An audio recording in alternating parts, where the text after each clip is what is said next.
നമസ്കാരം. News and വ്യൂസിലേക്ക് സ്വാഗതം. ഇടതുമുന്നണി 2021 നൽകിയ 900 വാഗ്ദാനങ്ങൾ എവിടെ വരെ ആയി എന്ന് വിശദമാക്കുന്ന രണ്ടാം പിണറായി സർക്കാരിൻ്റെ 3ാം വാർഷിക വേളയിലെ പ്രോഗ്രസ് റിപ്പോർട്ട് മുഖ്യമന്ത്രി പ്രകാശനം ചെയ്തു. ലോകപ്രശസ്തരായ വിദഗ്ധർ പങ്കെടുത്ത സെമിനാർ ഉൾപ്പെട്ട കേരളീയം മുതൽ ജനങ്ങളെ നേരിട്ട് കണ്ട് അഭിപ്രായങ്ങൾ സ്വീകരിച്ച നവകേരള സദസ്സ് വരെ 2023-24 സർക്കാർ പ്രവർത്തനങ്ങളെ സ്വാധീനിച്ചിട്ടുണ്ട്. മാനവ വിഭവശേഷി സൂചികകളിൽ കേരളത്തിന് തുടർച്ചയായി ഒന്നാമതെത്താൻ കഴിയുന്നത് സർക്കാരിൻ്റെ പ്രവർത്തനം കൊണ്ടാണ്. കേന്ദ്രം സാമ്പത്തികമായി ഞെരുക്കിയതുകൊണ്ട് പല പദ്ധതികളും പ്രതിസന്ധിയിലായെങ്കിലും സർക്കാർ മുന്നോട്ട് തന്നെ പോയി. സാമൂഹ്യക്ഷേമ പെൻഷൻ കൃത്യമായി കൊടുക്കാൻ ഇപ്പോൾ ശ്രമിക്കുന്നുണ്ട്. ജീവനക്കാരുടെ ശമ്പളവും പെൻഷനും മുടങ്ങാതെ നോക്കുന്നു. കുടിശ്ശികയുള്ള എല്ലാ ആനുകൂല്യങ്ങളും ഏറ്റവും അടുത്ത അവസരത്തിൽ കൊടുത്തു തീർക്കുമെന്ന്, പ്രയാസങ്ങൾ എല്ലാ കാലവും അനുഭവിക്കേണ്ടി വരില്ല എന്നും മുഖ്യമന്ത്രി പറഞ്ഞു. കേന്ദ്ര സർക്കാരിൻ്റെ നിർദ്ദേശങ്ങളെ തരണം ചെയ്ത് ലൈഫ് മിഷൻ വഴി 1.5 ലക്ഷത്തോളം വീടുകൾ, 25% സാമ്പത്തിക വിഹിതം നൽകി ദേശീയപാതാ വികസനം, സ്റ്റാർട്ടപ്പുകൾ, പുതിയ സംരംഭങ്ങൾ, PSC വഴി നിയമനങ്ങൾ, ഭക്ഷ്യ സ്വയം പര്യാപ്തത, കാർഷികോൽപാദന വർധനവ്, 4 വർഷ ബിരുദ കോഴ്സ്, ഗുണമേന്മയുള്ള ഉന്നത വിദ്യാഭ്യാസം, ആരോഗ്യ, പൊതുവിദ്യാഭ്യാസ, പരിസ്ഥിതി മേഖലകളിൽ മിഷൻ മാതൃകയിലുള്ള പ്രവർത്തനങ്ങൾ, സേവനങ്ങൾക്ക് ഓൺലൈൻ പ്ലാറ്റ്ഫോമുകൾ. ഇതുകൂടാതെയാണ് മതേതരത്വവും ജനാധിപത്യവും കാത്തുസൂക്ഷിക്കാൻ ഭരണഘടനയെ സംരക്ഷിക്കാനുള്ള നടപടികൾ. വായ്പാ പരിധിയിൽ കേന്ദ്രം വെട്ടിക്കുറവ് വരുത്തിയിട്ടും പിടിച്ചു നിന്ന് മുന്നേറിയ കേരള സർക്കാർ പ്രോഗ്രസ് റിപ്പോർട്ടുമായി ജനങ്ങൾക്ക് മുൻപാകെ എത്തിയിരിക്കുന്നു. ന്യൂസ് ആൻഡ് വ്യൂസ് ഈ വിഷയം പരിശോധിക്കുകയാണ്. ഇന്ന് ചർച്ചയിൽ പങ്കെടുക്കുന്നവർ: CPIM നേതാവ് MLA കൂടിയായ PP ചിത്തരഞ്ജൻ, കോൺഗ്രസ് വക്താവ് അഡ്വക്കേറ്റ് വസന്ത് സിറിയക്, മുതിർന്ന മാധ്യമപ്രവർത്തകൻ ജേക്കബ് ജോർജ്, സംസ്ഥാന പ്ലാനിംഗ് ബോർഡ് അംഗം പ്രൊഫസർ ജിജു P. അലക്സ് എന്നിവർ. ഏറ്റവും ആദ്യം professor Jiju P. Alex, progress റിപ്പോർട്ടിൽ എന്താണുള്ളത് എന്ന് ചുരുക്കി പറയാമോ? താങ്കൾ ആമുഖമായി പറഞ്ഞതുപോലെ പ്രോഗ്രസ് റിപ്പോർട്ട് കേരള സർക്കാർ ഇതുവരെ ചെയ്തിട്ടുള്ള മുഴുവൻ പ്രവർത്തനങ്ങളുടെയും ഒരു റിപ്പോർട്ടാണ്. ചെയ്ത പ്രവർത്തനങ്ങളുടെ റിപ്പോർട്ടാണ്, പുരോഗതിയുടെ റിപ്പോർട്ടാണ്. എനിക്ക് തോന്നുന്നു ഇന്ത്യയിൽ തന്നെ ആദ്യമായിട്ടാണ് ഒരു ഗവൺമെന്റ് നിശ്ചിത എണ്ണം കാര്യങ്ങൾ ചെയ്യും എന്ന് കൃത്യമായി ആദ്യം പറയുകയും ഓരോ വർഷവും ആ ചെയ്ത കാര്യങ്ങളെ സംബന്ധിച്ച് എന്തുമാത്രം പുരോഗതി ഉണ്ടായി എന്നത് പ്രസിദ്ധീകരിക്കുകയും ചെയ്യുന്നു. അത് വളരെ വസ്തുനിഷ്ഠമായിട്ടാണ് ഈ ഓരോ വികസന ലക്ഷ്യവും നിർവചിച്ചിരിക്കുന്നത് എന്നുള്ളതാണ് ഏറ്റവും പ്രധാനം. വെറുതെ പറഞ്ഞു പോവുകയല്ല, വെറുതെ പ്രസ്താവനകളല്ല, മറിച്ച് ഓരോ മേഖലയിലും എന്താണ് വളരെ കൃത്യമായി ചെയ്യുന്നത് എന്നുള്ളത് ഈ പ്രോഗ്രസ് റിപ്പോർട്ടിൽ പറഞ്ഞിട്ടുണ്ട്. അത് പൂർണ്ണമായും പ്രകടന പത്രികയുടെ ഒരു ചെക്ക് ലിസ്റ്റ് കൂടിയാണ്. പ്രകടന പത്രിക ഒരു വശത്തും പ്രോഗ്രസ് റിപ്പോർട്ട് മറുവശത്തും എടുത്ത് പരിശോധിച്ചാൽ ഒന്നൊന്നായി എന്തൊക്കെയാണ് ചെയ്തിരിക്കുന്നത് എന്ന് കാണാം. അത് വളരെ കൃത്യമായ കണക്കുകളുടെ അടിസ്ഥാനത്തോടെയാണ് ചെയ്തിരിക്കുന്നത്. ഇപ്പോൾ താങ്കൾ പറഞ്ഞതുപോലെ 900 പ്രവർത്തനങ്ങൾ അല്ലെങ്കിൽ 900 വികസന ലക്ഷ്യങ്ങൾ മുന്നിൽ വെച്ചുകൊണ്ടാണ് ഈ ഗവൺമെന്റ് അധികാരത്തിലേറ്റത്. ആ ഓരോ വികസന ലക്ഷ്യത്തിലും എന്തൊക്കെ ഇതിനകം ചെയ്തു കഴിഞ്ഞു, എവിടെ എത്തി നിൽക്കുന്നു, ഇനി എന്താണ് ചെയ്യാനുള്ളത് എന്നുള്ളത് ജനങ്ങൾക്ക് നേരിട്ട് വളരെ സരളമായി ബോധ്യമാകുന്ന തരത്തിലാണ് ഈ പ്രോഗ്രസ് റിപ്പോർട്ട് തയ്യാറാക്കിയിട്ടുള്ളത്. അതാണ് അതിൻ്റെ പ്രത്യേകത. യഥാർത്ഥത്തിൽ ഈ പബ്ലിക് അഡ്മിനിസ്ട്രേഷനിൽ ഈ നമ്മൾ ഓഡിറ്റ് എന്ന് പറയാറുണ്ട്. ഗവൺമെന്റിനെ ഓഡിറ്റ് ചെയ്യാനുള്ള സംവിധാനം, നിരവധി സംവിധാനങ്ങളുണ്ട്. പക്ഷേ പ്രകടന പത്രികയിൽ പറഞ്ഞിരിക്കുന്ന കാര്യങ്ങൾ ചെയ്തിട്ടുണ്ടോ എന്ന് ഒരു ഗവൺമെന്റ് തന്നെ ആദ്യത്തെ വർഷം അവസാനിക്കുന്നത് മുതൽ അതിൻ്റെ മുഴുവൻ ടേം തീരുന്നത് വരെയുള്ള ഘട്ടങ്ങളിൽ ഓരോ വർഷവും ജനങ്ങളോട് വിശദമായി പറയുന്ന ഒരു സംവിധാനം യഥാർത്ഥത്തിൽ പബ്ലിക് അഡ്മിനിസ്ട്രേഷന്റെ പൊതുവായ ചരിത്രത്തിൽ തന്നെ ഏറ്റവും പുതുമയുള്ള ഒന്നാണ് എന്നുള്ളതാണ് പറയാനുള്ളത്. അപ്പോൾ ഈ 900 ലക്ഷ്യങ്ങൾ ഓരോന്നും ഓരോരോ വികസന മേഖലകളെ ആസ്പദമാക്കിയിട്ടാണ് തയ്യാറാക്കിയിട്ടുള്ളത്. അതിനകത്ത് വിദ്യാഭ്യാസമുണ്ട്, അതുപോലെ തന്നെ ഇൻഫ്രാസ്ട്രക്ചർ ഉണ്ട്, ഉൽപാദന മേഖലയുണ്ട്, തൊഴിൽ സൃഷ്ടിയുണ്ട്, അതുപോലെ ഇൻഫർമേഷൻ ടെക്നോളജിയുടെ പ്രയോഗത്തെക്കുറിച്ചുണ്ട്, സേവന രംഗത്തെ സാമൂഹ്യ സുരക്ഷയെക്കുറിച്ചുണ്ട്, സമസ്ത മേഖലകളെക്കുറിച്ചുമുള്ള പ്രവർത്തനങ്ങൾ വളരെ കൃത്യമായി വിവരിച്ചുകൊണ്ടാണ് ഈ പ്രോഗ്രസ് റിപ്പോർട്ട് ഉണ്ടാക്കിയിരിക്കുന്നത്. ഒരർത്ഥത്തിൽ ഈ രണ്ടാം പിണറായി സർക്കാർ ആദ്യം ചെയ്തുകൊണ്ടിരുന്ന പ്രവർത്തനങ്ങളുടെ ഒരു നൈരന്തര്യം എന്നുള്ളത് കൂടി അവകാശപ്പെടാവുന്ന തരത്തിലാണ് ഇത് ചെയ്തിരിക്കുന്നത്. അതുകൊണ്ട് തന്നെ വളരെ സൂക്ഷ്മമായിട്ടാണ് ഈ ഓരോ വികസന ലക്ഷ്യവും നിർവഹിച്ചിരിക്കുന്നത് എന്നുള്ളതാണ് കാണാൻ കഴിയുക. അത് വളരെ പ്രധാനപ്പെട്ട ഒന്നാണ്, വളരെ നൂതനത്വം നിറഞ്ഞ ഒന്നാണ്. Yes, professor Jiju P Alex, ഞാൻ തിരിച്ചു വരാം. ശ്രീ പി ചിത്തരഞ്ജൻ, അപ്പോൾ ഇത് ഒരു സർക്കാരാകുന്നതിന് മുൻപ് ആ സർക്കാരിലേക്ക് എത്തുന്ന പാർട്ടി അല്ലെങ്കിൽ മുന്നണി ജനങ്ങൾക്ക് മുൻപാകെ വച്ചിട്ടുള്ള കാര്യങ്ങൾ അത് നടപ്പിലാക്കി എന്ന് ഓരോ വർഷവും ഒരു റിപ്പോർട്ടാക്കി ജനങ്ങളുടെ മുമ്പാകെ വയ്ക്കുന്നു എന്നുള്ളതാണ്. അത് റിപ്പോർട്ടാക്കി വച്ചില്ലെങ്കിൽ അത് ജനങ്ങൾ ഈ കാര്യത്തെക്കുറിച്ച് പ്രതിപക്ഷം എന്താണോ അല്ലെങ്കിൽ എതിർപക്ഷം എന്താണോ പറയുന്നത് അത് മനസ്സിലാക്കിയുള്ള വിലയിരുത്തലിലേക്കാണ് പോവുക. അതിനപ്പുറം ഓരോ വർഷവും ഈ കാര്യങ്ങൾ ഇങ്ങനെ 2016 മുതൽ കേരളത്തിൽ നടക്കുന്നു എന്ന് പറയുന്നത് ഒരു സർക്കാരിൻ്റെ കർത്തവ്യം എന്നുള്ളതിനപ്പുറം ഇതൊരു രാഷ്ട്രീയമായ ഒരു മേന്മ കൂടിയാണ് എന്ന് എങ്ങനെയാണ് നിങ്ങൾ അവകാശപ്പെടുന്നത്?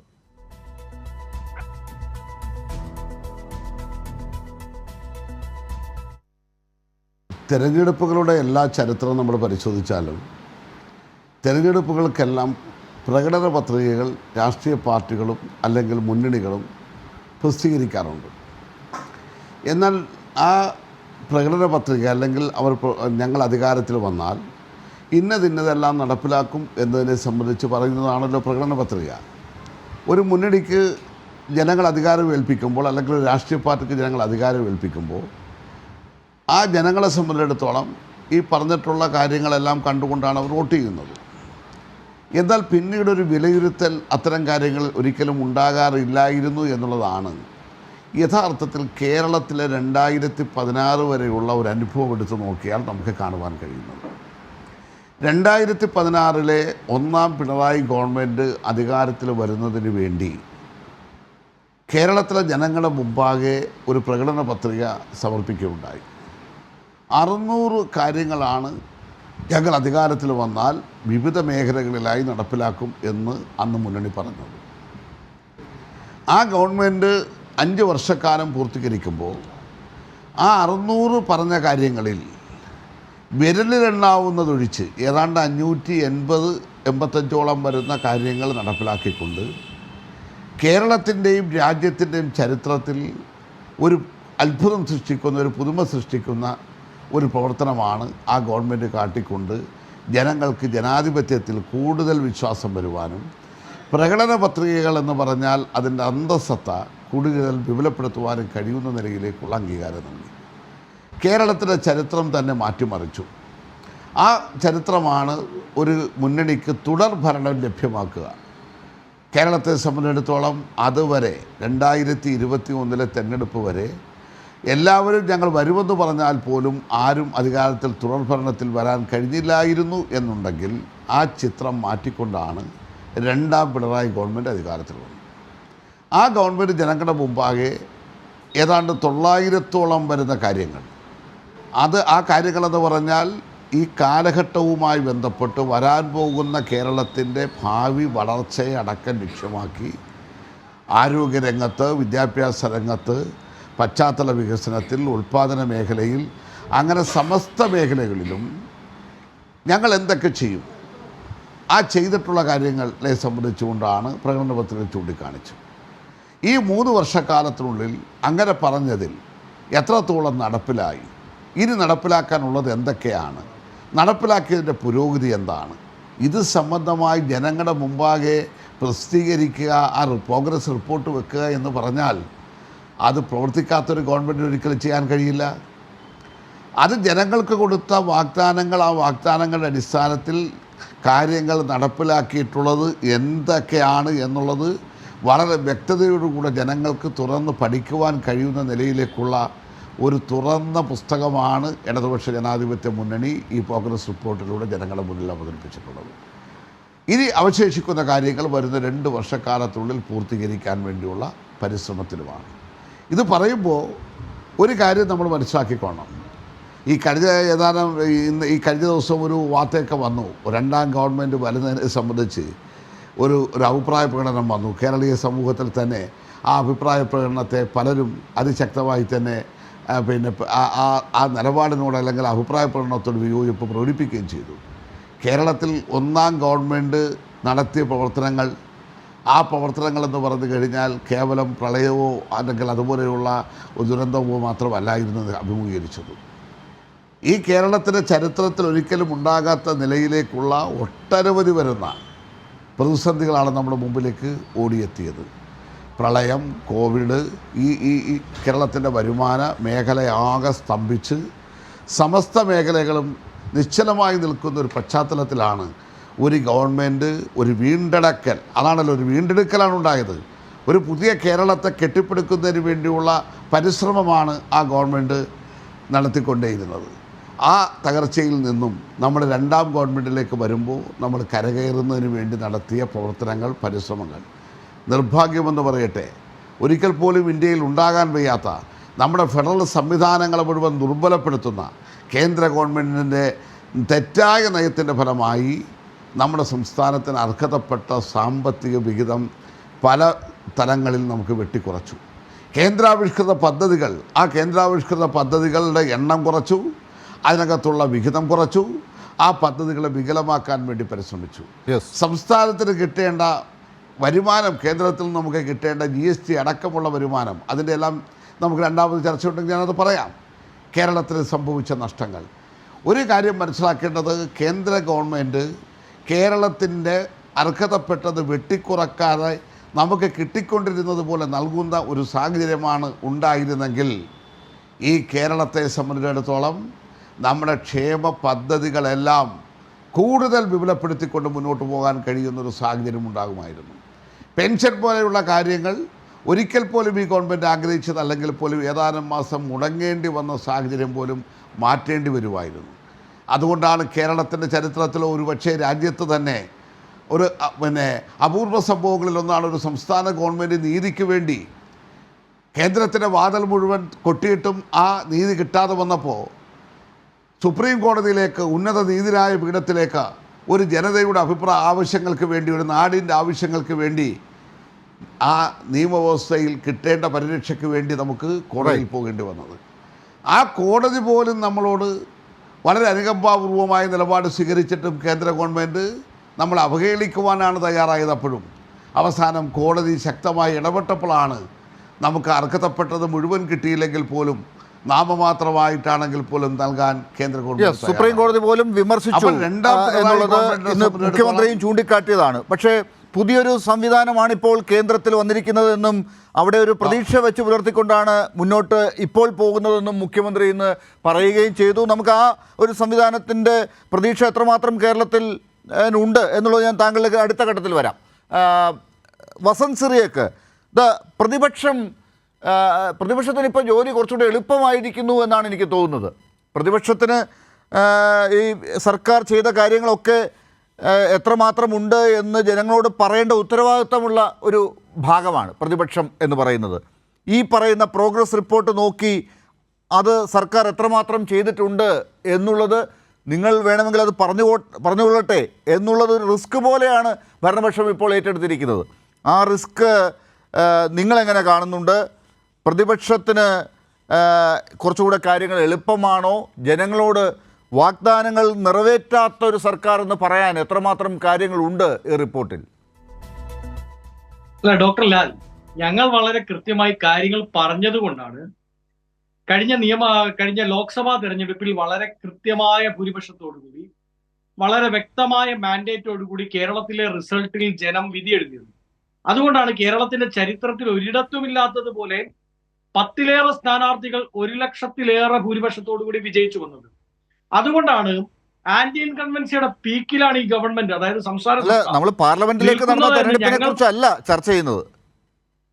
അല്ല, കംപ്ലീറ്റ് ചെയ്യട്ടെ. അത് പ്രോഗ്രസ് റിപ്പോർട്ടിനെ പറ്റി തന്നെ ആണെന്നേ. അതായത് സിറിയക്ക് തെറ്റിദ്ധരിച്ചോ, വസന്ത് സിറിയക്ക് തെറ്റിദ്ധരിച്ചോ എന്നുള്ള സംശയം കൊണ്ട് ഞാൻ പറഞ്ഞതാണ്, ഇടപെട്ടതാണ്. പറഞ്ഞോളൂ. ഒരിക്കലും ഇല്ല ഡോക്ടർ ലാൽ. ഞാൻ പറഞ്ഞത് അത് നിങ്ങൾ ഈ പറയുന്ന പ്രോഗ്രസ് റിപ്പോർട്ടിന്റെ ഒരു മറുവശം ഉണ്ടല്ലോ, ആ മറുവശം നിങ്ങൾ ഈ റിപ്പോർട്ട് ഇറക്കുന്നതിന് മുമ്പേ ഞങ്ങൾ ജനങ്ങളോട് പറഞ്ഞതുകൊണ്ടാണ് 10-ലേറെ സീറ്റുകളിൽ 1,00,000-ലേറെ ഭൂരിപക്ഷത്തോടു കൂടി കേരള ചരിത്രത്തിൽ ആദ്യമായി UDF അല്ലെങ്കിൽ LDF ഒരു കക്ഷി ജയിച്ചു വരുന്നത്.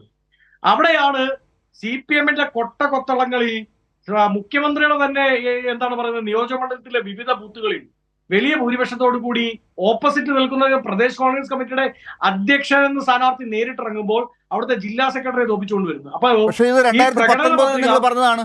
2019 നിങ്ങൾ ഇതേ തന്ത്രം ഉപയോഗിച്ചു. അന്നും ഇറങ്ങിയ പ്രോഗ്രസ് റിപ്പോർട്ടിനെയൊക്കെ നിങ്ങൾ ഈ രീതിയിൽ തന്നെ കണ്ടു.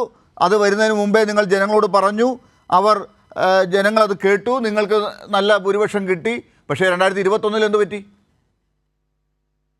അല്ല, ഞങ്ങൾ 2021 ഉണ്ടായ ചില പ്രത്യേക സാഹചര്യങ്ങളാണ്. ആ ഗവൺമെന്റിന് തുടർഭരണം ഉണ്ടായില്ലെന്ന് അംഗീകരിക്കുന്നില്ലെന്നേ.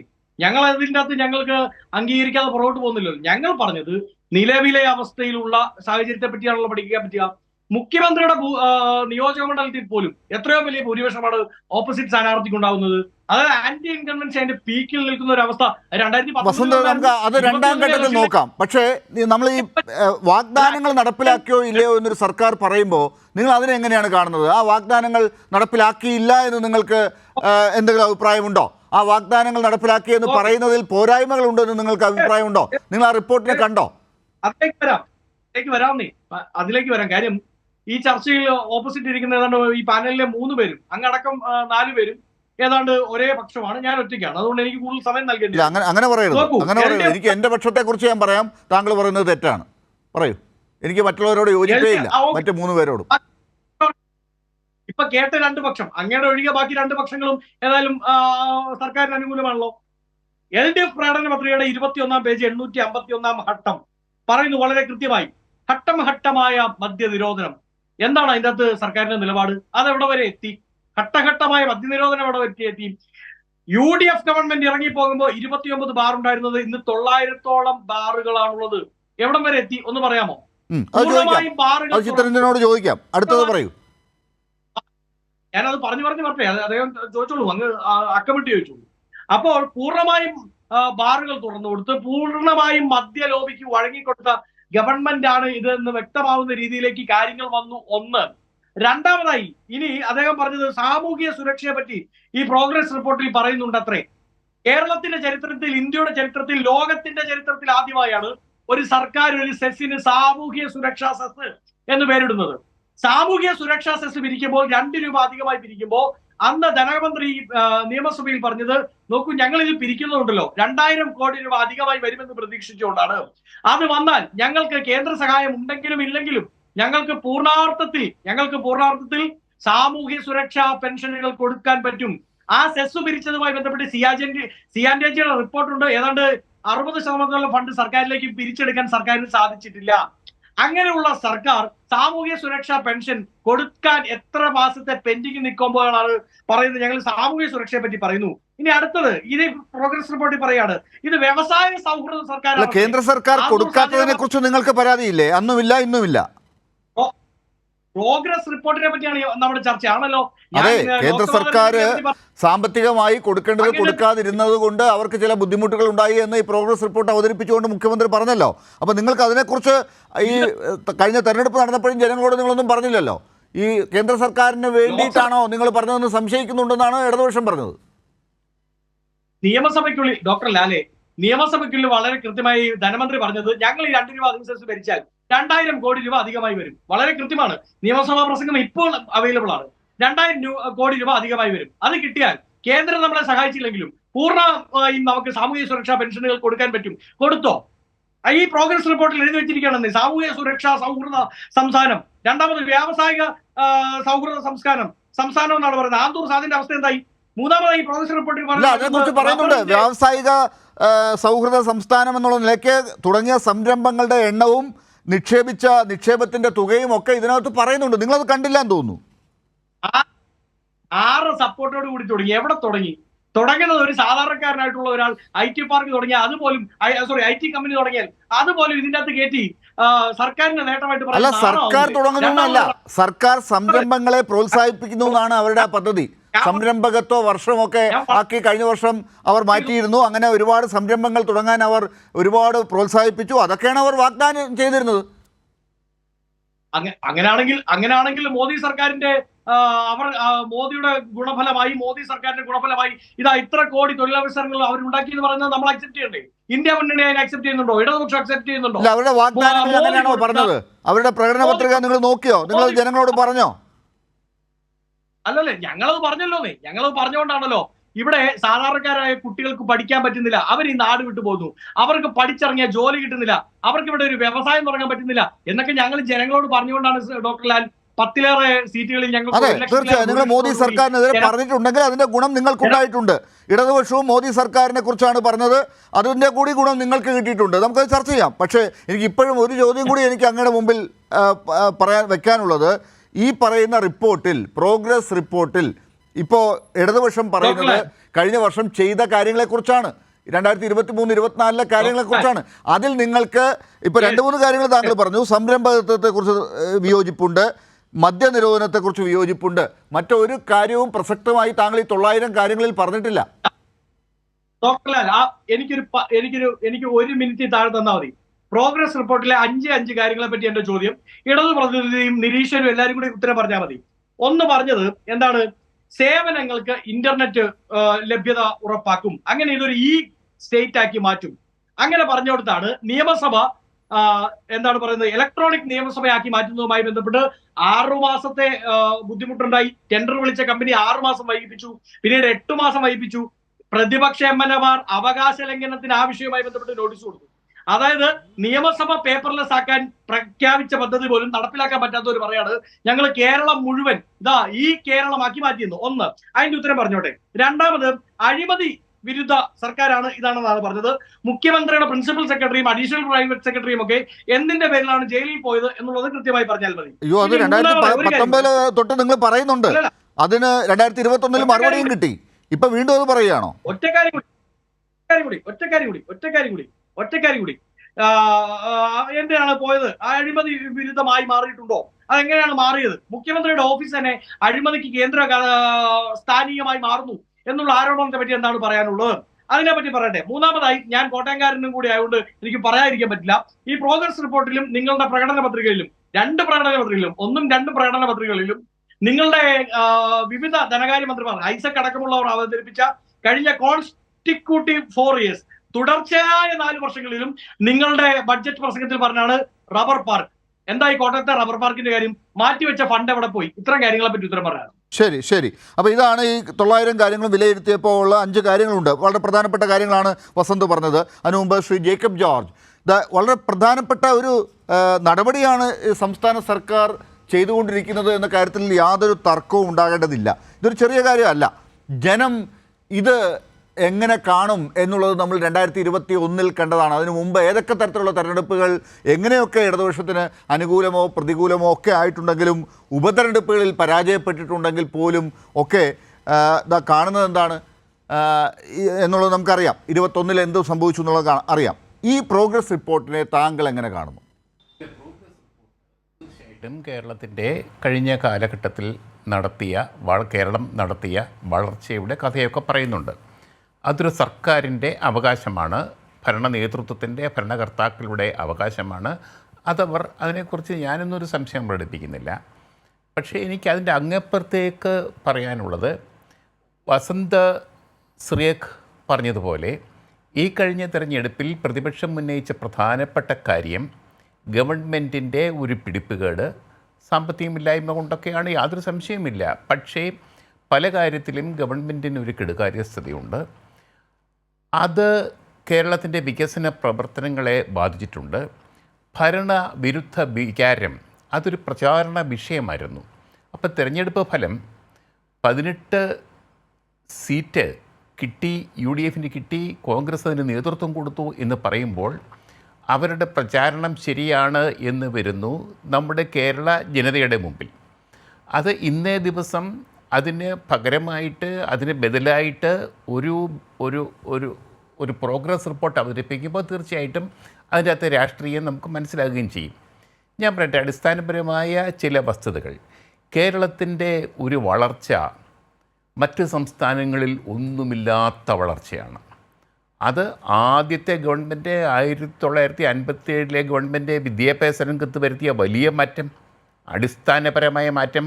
ആ മാറ്റത്തിൻ്റെ പേരിലാണ് കേരളത്തിൽ വിമോചന സമരം ഉണ്ടായത് എന്നുള്ള കാര്യമൊക്കെ ചരിത്രത്തിൻ്റെ ഭാഗം.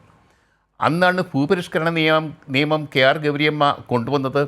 ആ ഗവൺമെൻറ് അധികാരമേറ്റ് 11ാം ദിവസം തന്നെയാണ് ഇടതുപക്ഷ കമ്മ്യൂണിസ്റ്റ് പാർട്ടി ഭൂപരിഷ്കരണ നിയമത്തിൻ്റെ ആദ്യത്തെ ഓർഡിനൻസ് കൊണ്ടുവന്നത്. അതൊക്കെ ഓർക്കണം. അതിൽ തുടർന്ന് ഇങ്ങോട്ട് ഞാൻ എപ്പോഴും പറയുന്നത് മാറി മാറി വന്ന ഗവൺമെൻറ്റുകൾ വലിയ നേട്ടം ഭരിച്ചിട്ടുണ്ട്. അതിൻ്റെയൊക്കെ ഫലമാണ് ഇന്ന് കേരളത്തിൽ അങ്ങോളം ഇങ്ങോളം കാണുന്ന ഒരു വളർച്ച, ഒരു പച്ചപ്പ്, യാതൊരു സംശയമില്ല.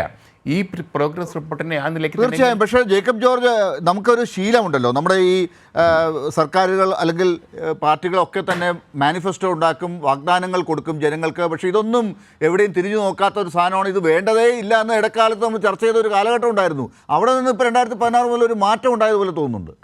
അല്ല, എൻ്റെ ഫോക്കസ് വേറെയാണ് ലാൽ. ഞാൻ പറയുന്നത്, പക്ഷേ ഗവൺമെൻറ് എന്താണ് ചെയ്യേണ്ടത്? എൻ്റെ വിഷയം ശരിക്കും ഞാൻ പോസ്റ്റ് ഗ്രാജുവേഷൻ കേരള സർവകലാശാലയിൽ പഠിച്ചത് കമ്മ്യൂണിക്കേഷനാണ്, മാസ് കമ്മ്യൂണിക്കേഷനാണ്.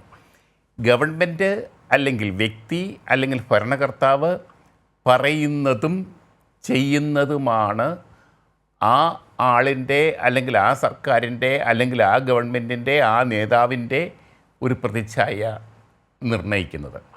ജനങ്ങൾ നമ്മളെയൊക്കെ പ്രതിപക്ഷത്തിരിക്കുന്നവരാണെങ്കിലും ഭരണപക്ഷത്തിരിക്കുന്നവരാണെങ്കിലും രാഷ്ട്രീയ നേതാക്കളൊക്കെ ഈവൻ പഞ്ചായത്ത് പ്രസിഡൻ്റ് ആണെങ്കിൽ പോലും ജനങ്ങൾ അവരെ ഇങ്ങനെ അനുനിമിഷം നോക്കിക്കൊണ്ടിരിക്കുകയാണ്. അതാണ് ഭരണകർത്താക്കൾ ഓർക്കേണ്ടത്. അപ്പോൾ കൃത്യമായ സമയത്ത് ഒരാണ്ടിലൊരിക്കലല്ല ഒരു പ്രോഗ്രസ് റിപ്പോർട്ട് ഇറക്കേണ്ടത്. ഓരോ കാര്യവും നടക്കുമ്പോൾ അതിനനുസരിച്ചുള്ള പ്രോഗ്രസ് അതാത് സമയത്ത് തന്നെ.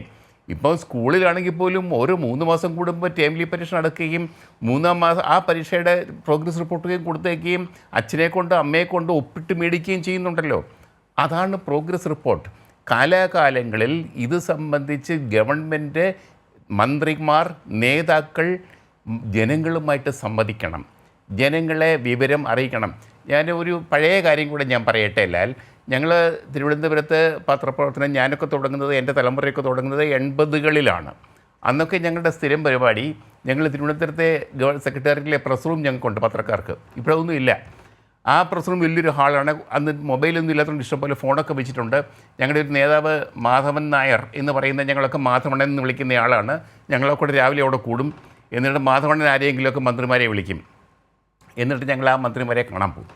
അന്ന് ആർ ബാലകൃഷ്ണപിള്ള, TMG കിബേ അതുപോലെയുള്ള മന്ത്രിമാരൊക്കെ ഉള്ള സമയമാണ്.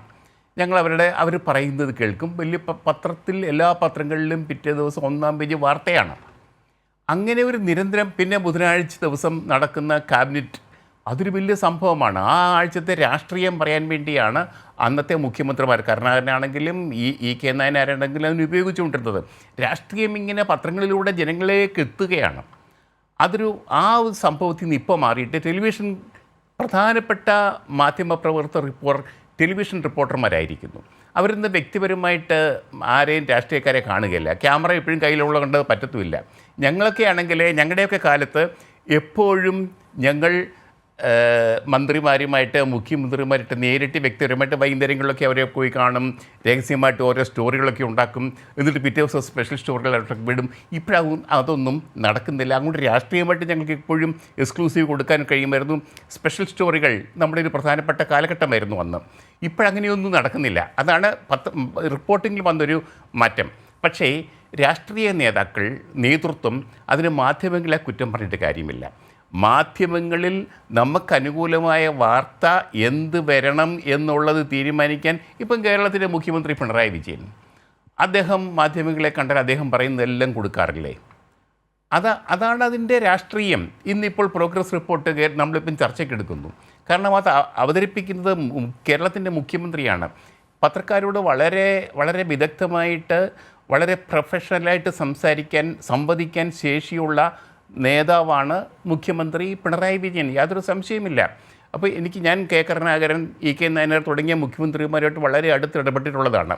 ഇതിൽ ഏറ്റവും എനിക്ക് തോന്നിയിട്ടുള്ളത് അങ്ങേയറ്റത്തെ ഒരു മാനേജ്മെൻറ്റ് സ്കിൽസുള്ള ഭരണ നൈപുണ്യം കൈമുതലായിട്ടുള്ള, അദ്ദേഹം അങ്ങനെ എവിടെയും പഠിച്ചതൊന്നുമല്ല, ഈവൻ ചീഫ് സെക്രട്ടറി മുതൽ കേരളത്തിലെ മുതിർന്ന IAS ഉദ്യോഗസ്ഥർ വരെ അവരോട് വളരെ ഇഫക്റ്റീവായിട്ട് സംസാരിക്കാൻ, അവർ പറയുന്ന കാര്യങ്ങൾ കേട്ട് ആ സമയം തന്നെ ഓൺലൈൻ എന്നൊക്കെ നമ്മൾ പറയാം, തത്സമയം തന്നെ വളരെ വിദഗ്ധമായി തീരുമാനമെടുക്കാൻ ശേഷിയുള്ള ഒരു മുഖ്യമന്ത്രിയാണ് പിണറായി വിജയൻ. കെ കരുണാകരൻ്റെയും ഉമ്മൻചാണ്ടിയുടെയും ശക്തി, അതുപോലെയുള്ള ഓർമ്മശക്തി, ഫയൽ നോക്കാനുള്ള കഴിവൊക്കെ ഞാൻ നേരിട്ട് കണ്ടിട്ടുള്ളതാണ്. അപ്പോൾ പിണറായി വിജയന്, കേരളത്തിൻ്റെ ഇപ്പോഴത്തെ മുഖ്യമന്ത്രി പിണറായി വിജയൻ, ആ ഒരു വലിയ മാനേജ്മെൻറ്റ് സ്കിൽസ് എന്ന് ഞാൻ തന്നെ പറയും. ആ മാനേജ്മെൻറ്റ് സ്കിൽസ് ഒക്കെ പ്രയോഗിക്കുമ്പോൾ എൻ്റെ ബലമായ അഭിപ്രായം, ഗവർണൻസ്, കേരളത്തിൻ്റെ ഗവർണൻസ് ഇതിലും 10 മടങ്ങ് പോകേണ്ടതായിരുന്നു. കാര്യങ്ങൾ തടസ്സമായി നിന്നിട്ടുണ്ട് അതാണ് ഞാൻ പറഞ്ഞു വെക്കുന്നത്. ഇതിലും 10 മടങ്ങ് പോകണമായിരുന്നു എന്ന് തന്നെയാണ് എൻ്റെ അഭിപ്രായം. കാരണം കേരളത്തിലെ ജനങ്ങൾ പിണറായി വിജയനിൽ നിന്നും, രണ്ടാം പിണറായി സർക്കാരിൽ നിന്നും വളരെയധികം പ്രതീക്ഷിക്കുന്നുണ്ട്. ഒരു പക്ഷേ അതായിരിക്കാം ഇപ്പോഴത്തെ ഒരു കമ്മ്യൂണിക്കേഷൻ ഗ്യാപ്പിന് കാരണം എന്നാണ്. അതിന് മാധ്യമങ്ങൾ കൂടി ഉത്തരവാദികളാണോ അല്ലയോ എന്നുള്ളത് കൂടി ഞാൻ കുറ്റപ്പെടുത്തത്തില്ല. ഇതുപോലുള്ള കാര്യങ്ങൾ വന്നാൽ ഞാനും അന്ന് റിപ്പോർട്ട് ചെയ്യും. തീർച്ചയായും ശ്രീ പി ചിത്തരഞ്ജന് പക്ഷേ മറ്റൊരു വാദം ഉണ്ടാകാൻ സാധ്യതയുണ്ട്. ഇത് ഇങ്ങനെ ഉരുത്തിരിഞ്ഞ് വന്നതുകൊണ്ട് ഞാൻ ജിജു PLX പിന്നീട് പോകാം. ശ്രീ പി ചിത്തരഞ്ജൻ, ഇപ്പോൾ ജേക്കബ് ജോർജ് കൂടി ചൂണ്ടിക്കാട്ടിയ കാര്യങ്ങളുണ്ട്. ഒരുപക്ഷെ മാധ്യമങ്ങൾ പോലും ഏത് രീതിയിലാണ്, പഴയ കാലത്ത് 80കളിലെ മാധ്യമങ്ങളാണോ ഇന്നത്തെ മാധ്യമങ്ങളുടെ സ്വഭാവം അങ്ങനെയാണോ എന്നുള്ളത് ഒരു തർക്ക വിഷയമായി തന്നെ അവിടെ നിൽക്കുന്നുണ്ട്. അതാണ് ഒരു ഭാഗത്ത്. അതേസമയം ഈ പറഞ്ഞ കാര്യങ്ങളൊക്കെ നടപ്പിലാക്കുന്ന കാര്യത്തിൽ ഓരോ നിമിഷവും ഈ കാര്യങ്ങൾ ജനങ്ങളിലേക്ക് എത്തിക്കാൻ മാത്രം പാകത്തിൽ ഒരു പ്രത്യേക റിപ്പോർട്ട് വരെ ഉണ്ടാക്കുന്നതിനും മുമ്പ് തന്നെ കാര്യങ്ങൾ എത്തിക്കാൻ പാകത്തിൽ കാര്യങ്ങൾ ചെയ്യാനുള്ള, വേഗതയിൽ ചെയ്യാനുള്ള ഒരു അവസരം എവിടെയാണ് തടയപ്പെട്ടത്?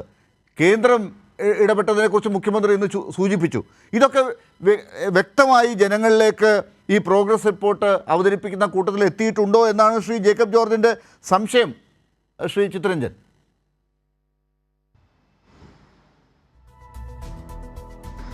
ബഹുമാനപ്പെട്ട ജേക്കബ് ജോർജ് സാറ് അനുഭവസമ്പത്തുള്ള ഒരു മാധ്യമപ്രവർത്തകനാണ്. അദ്ദേഹത്തിൻ്റെ ദീർഘകാല പ്രവർത്തന പാരമ്പര്യമുണ്ട്. നിരവധി മുഖ്യമന്ത്രിമാരെയൊക്കെ അദ്ദേഹം ഉണ്ടായിട്ടുള്ള ബന്ധങ്ങളെക്കുറിച്ചും എല്ലാം പറഞ്ഞു. പക്ഷേ അദ്ദേഹത്തിൻ്റെ കാലഘട്ടത്തിലുള്ള നിലയിലുള്ള ഒരു മാധ്യമ പ്രവർത്തനമാണോ ഇന്ന് പലരും സ്വീകരിക്കുന്നത് എന്നുള്ളത് അദ്ദേഹം അടക്കമുള്ളവർ പരിശോധിക്കുമെന്നാണ് ഞാൻ വിശ്വസിക്കുന്നത്. ഇന്ന് യഥാർത്ഥത്തിൽ നമ്മുടെ മാധ്യമങ്ങൾ പലതും വസ്തുതാപരമായിട്ടാണോ കാര്യങ്ങളെ സംബന്ധിച്ചിടത്തോളം ഇന്ന് റിപ്പോർട്ട് ചെയ്യുന്നതായാലും പ്രചരിപ്പിച്ചുകൊണ്ടിരിക്കുന്നതായാലും? മുൻപ് നമ്മൾ കേട്ടിട്ടുള്ളത്, ഒരു വാർത്ത കിട്ടിയാൽ അതിൻ്റെ നിജസ്ഥിതിയെ സംബന്ധിച്ച് ഒരു അന്വേഷണം നടത്തിയിട്ടാണ് അത് കൊടുക്കുന്നതെങ്കിൽ, ഇന്ന് അത്തരത്തിലുള്ള ഒരു നിജസ്ഥിതിയെ സംബന്ധിച്ചൊരു അന്വേഷണവുമില്ലാതെ ആരെങ്കിലും പ്രചരിപ്പിക്കുന്ന അപവാദങ്ങളെ അതിനെയാണ് വാർത്തകളാക്കി മാറ്റിക്കൊണ്ട് ആഘോഷിക്കുന്നതിന് വേണ്ടി തയ്യാറാകുന്നത്. ഏതെങ്കിലും ഒരു നല്ല കാര്യത്തെ സപ്പോർട്ട് ചെയ്യുന്ന ഒരു സമീപനം സ്വീകരിക്കുന്നുണ്ടോ? പലപ്പോഴും ഞങ്ങൾക്ക് കുറവുകളുണ്ടെങ്കിൽ ചൂണ്ടിക്കാണിച്ചാൽ തിരുത്താൻ തയ്യാറാണ്. അതിനകത്തൊന്നൊരു തർക്കവുമില്ല, അതിനകത്ത് യാതൊരു പ്രശ്നവുമില്ല. കാരണം മാധ്യമങ്ങളുടെ അവകാശങ്ങളെയും സ്വാതന്ത്ര്യങ്ങളെയൊക്കെ അംഗീകരിക്കുന്നവർ തന്നെയാണ്. ഈ കേരളത്തിലെ ഗവൺമെൻറ്റിനെ സംബന്ധിച്ചിടത്തോളം, കേരളത്തിലെ ഗവൺമെൻറ് വിവിധ മേഖലകളിൽ നടപ്പിലാക്കുന്ന എല്ലാവരാലും അംഗീകരിക്കപ്പെടുന്ന ഒട്ടനവധി വരുന്ന പദ്ധതികളുണ്ടല്ലോ. ഞാൻ ചോദിക്കട്ടെ, കേരളത്തിൻ്റെ ചരിത്രത്തിൽ ഇത്രയധികം ഭവനങ്ങൾ കൊടുത്ത ഒരു ഗവൺമെൻറ് ഉണ്ടായിട്ടുണ്ടോ? ലൈഫ് ഭവന പദ്ധതി പ്രകാരം പോലെ 4 ലക്ഷത്തിനടുത്ത് കുടുംബങ്ങൾക്ക് വീട് കൊടുക്കാൻ കഴിഞ്ഞു എന്നുള്ളതൊരു ചെറിയ കാര്യമാണോ? ഏതെങ്കിലും ഒരു മാധ്യമം, ഇപ്പോൾ ദേശാഭിമാനി പോലെ അല്ലെങ്കിൽ ജനയുഗം പോലെയുള്ള പ്രിൻ്റഡ് മാധ്യമങ്ങളോ കൈരളിയെപ്പോലുള്ള ചാനലുകളോ അതിനൊരു നിലപാടുള്ളത് കൊണ്ട് ചിലപ്പോൾ പറയും. അല്ലാതെ സ്വതന്ത്രരെന്ന് പറയുന്ന, നിഷ്പക്ഷരെന്ന് പറയുന്ന ആൾക്കാരുണ്ടല്ലോ, അവരെന്താ ചെയ്തുകൊണ്ടിരിക്കുന്നത്? അത്തരം കാര്യങ്ങളെ സംബന്ധിച്ചിടത്തോളം ഒരു വരി ഇന്ന് വരെ അവർ അത്തരം പ്രവർത്തനങ്ങളെ സംബന്ധിച്ച് കൊടുക്കുവാൻ തയ്യാറായിട്ടുണ്ടോ? ബഹുമാനപ്പെട്ട ഉമ്മൻചാണ്ടി സാറിൻ്റെ കാലഘട്ടത്തിലാണ് കേരളത്തിൻ്റെ പൊതുവിദ്യാഭ്യാസ മേഖലയുമായി ബന്ധപ്പെട്ടൊരു തീരുമാനമെടുത്തു. എന്താ തീരുമാനം? ഒരു വർഷം 100 സ്കൂളുകൾ വീതം അടച്ചുപൂട്ടുക. പൊതുവിദ്യാലയങ്ങളുടെ എണ്ണം കുറയ്ക്കാനുള്ള തീരുമാനമാണല്ലോ അന്നെടുത്തത്. ഞാൻ ചോദിക്കട്ടെ, 2016 മുതൽ ഇങ്ങോട്ട് കേരളത്തിൻ്റെ പൊതുവിദ്യാലയങ്ങളുടെ വളർച്ച, അടിസ്ഥാന സൗകര്യങ്ങൾ, ഭൗതിക പശ്ചാത്തലങ്ങൾ, പഠന നിലവാരം, കുട്ടികളുടെ എണ്ണം കൂടുന്നതിൻ്റെ അടിസ്ഥാനത്തിൽ വന്ന മാറ്റങ്ങൾ, ഈ കേരളം കാണിക്കുന്ന ഈ മാതൃകയെ സംബന്ധിച്ച് ആരെങ്കിലും ഒന്ന് പറയുന്നുണ്ടോ? നിങ്ങളൊന്ന് ആലോചിച്ച് നോക്കിയേ. എന്നാൽ ഏതെങ്കിലും ഒരു സ്കൂളിൽ ഒരു ചെറിയ ഒരു അപാകത സംഭവിച്ചാൽ അതിനെ ആകെ അങ്ങനെയാണല്ലോ ഉയർത്തി കാണിച്ചുകൊണ്ടല്ലേ ആക്രമിക്കുവാൻ തയ്യാറാകുന്നത്. ഒരു ഗവൺമെൻറ്റിനെ സംബന്ധിച്ചിടത്തോളം നിങ്ങൾ സത്യസന്ധമായൊന്ന് ആലോചിക്കൂ. എന്തെങ്കിലും നിലയിലുള്ള സപ്പോർട്ട് നമ്മുടെ നാട്ടിലെ ഈ മാധ്യമങ്ങളുടെ ഭാഗത്തുനിന്ന് ഈ ഗവൺമെൻറ്റിന് കിട്ടിയിട്ടുണ്ടോ? കിട്ടിയിട്ടില്ലല്ലോ.